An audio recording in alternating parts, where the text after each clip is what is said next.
Welcome back to The Race. I'm Chris Stewart, and this week we're in Chicago. And there is a push to cap interest on certain types of loans. Could make risky payday loans illegal.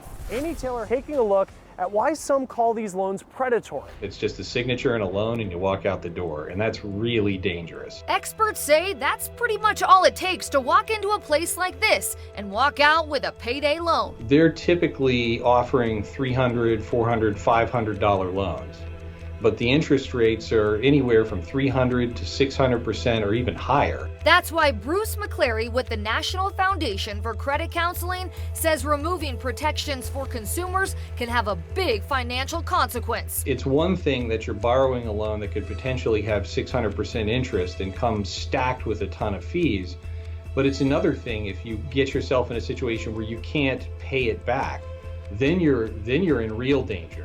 Because then there are fees added on top of fees. Consumer advocates believe it's the beginning of a downward spiral. If borrowers can't repay their loans on time, they often borrow more and get deeper into debt.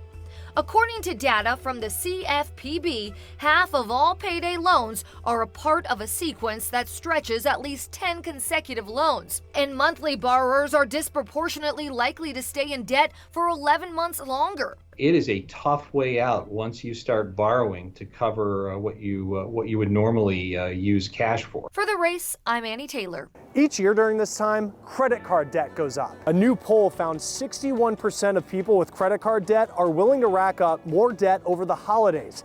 It's half of that for people without existing credit card debt.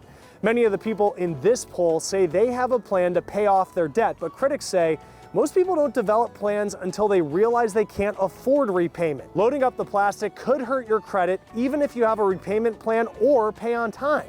Using a higher portion of available credit can push credit scores down. A good credit utilization ratio is 30% or less. Coming up next, we're going to take a look at new ways to increase your credit.